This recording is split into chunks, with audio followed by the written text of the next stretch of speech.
दोस्तों, उपदेशों का हमारे जीवन में बहुत महत्व पड़ता है। अगर हम उपदेशों को अपने जीवन में उतार लें तो हमारा जीवन परिवर्तन हो सकता है। आइए इस कहानी से समझते हैं। किसी नगर में एक बूढ़ा चोर रहता था और उसका 16 साल का लड़का भी था।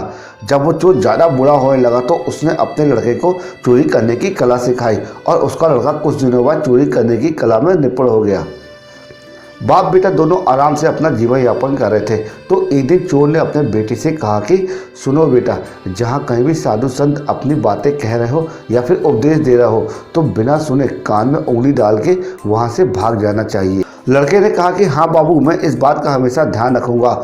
और लड़के ने एक दिन सोचा कि क्यों ना मैं राजा के घर में ही हाथ साफ कर देता हूँ, और ऐसा सोचकर वहाँ से वो चल पड़ा। ने कहा कि हाँ बाबू, मैं इस बात का हमेशा ध्यान में रखूंगा। और एक दिन लड़के ने सोचा कि क्यों ना आज राजा के घर पर ही हाथ साफ कर दूं। ऐसा सोचकर उधर से चल पड़ा। थोड़ी दूर जाने के बाद उसने देखा कि रास्ते के बगल में कुछ लोग एकत्रित होकर खड़े हैं। उसने एक आते हुए व्यक्ति से पूछा कि उस स्थान पर इतने लोग क्यों एकत्रित हुए हैं।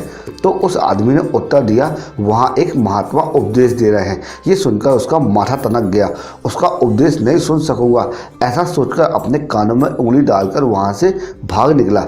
जैसे ही वह भीड़ के निकट पहुँचा, एक पत्थर की ठोकर लगी और वह गिर गया।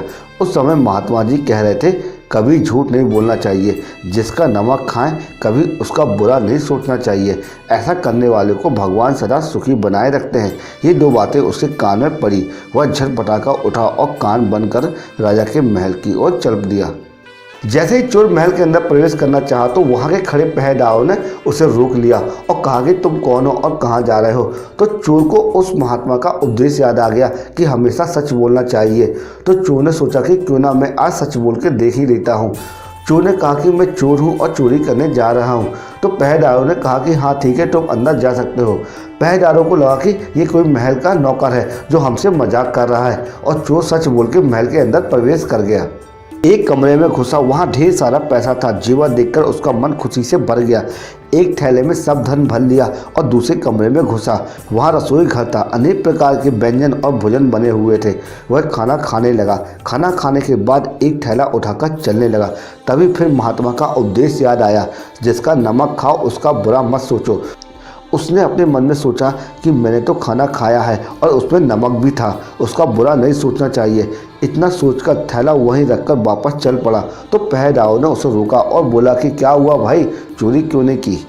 चोर ने कहा कि देखिए भाई, जिसका नमक खाओ उसका बुरा नहीं सोचना चाहिए। मैंने तो राजा का नमक खाया है। सारा माल चोरी का मैं रसोई घर पर छोड़ के आया हूँ। और ऐसा कह के वहाँ से वो चल पड़ा। उधर रसोइये ने शोर मचाया, पकड़ो पकड़ो, चोर भागा जा रहा है। तो पहरेदारों ने चोर को पकड़कर दरबार में उपस्थित किया। राजा के पूछने पर उसने बताया कि एक महात्मा के द्वारा दिए गए उपदेश के मुताबिक मैंने पहरेदारों के पूछने पर अपने आप को चोर बताया, क्योंकि मैं चोरी करने आया था, आपका धन चुराया, लेकिन आपका खाना भी खाया जिसमें नमक मिला था, इसलिए आपके प्रति बुरा व्यवहार नहीं किया और धन छोड़कर भागा। उसके उत्तर पर राजा बहुत खुश हुआ और उसे अपने यहाँ दरबार में नौकरी दे दी। वह 2-4 दिन घर नहीं गया तो उसके बाप को चिंता हुई, कहीं मेरा बेटा पकड़ा तो नहीं गया। लेकिन 4 दिन बाद जब वो लड़का घर गया तो उसका बाप अचंभित रह गया अपने बेटे को अच्छे वस्त्रों में देखकर। लड़का बोला, बाबूजी आप तो कहते हो कि कभी किसी साधु संतों की बात मत सुनो, लेकिन मैंने एक महात्मा की बात सुनी और उसके मुताबिक मैंने काम किया। देखिए सच्चाई का फल, मुझे आज राजमहल में नौकरी मिल गई। मिलती है कि अगर हम किसी सज्जन व्यक्ति या फिर मोटिवेशनल या फिर किसी महात्मा के उपदेशों को अपने जीवन में उतार लें तो हमारा जीवन परिवर्तन हो सकता है। अगर ये कंटेंट आपको यूजफुल लगा हो और लगा हो, सीखने को मिला हो, तो इसी वक्त हमारे चैनल को लाइक कर देना, क्योंकि इसी तरह यूजफुल कंटेंट मैं हमेशा बनाता रहता हूँ। अगर आप चैनल में पहली बार हो तो मेरे चैनल को सब्सक्राइब कर लेना और बेल आइकन घंटी को प्रेस कर लेना। आप हमारे चैनल में जाके देखिए, हमने इतने अच्छे मोटिवेशनल वीडियो एवं साधु संतों को वीडियो को डाल रखा है, जिसे सुनकर आपकी आत्मा गदगद हो जाएगी। जय श्री राम।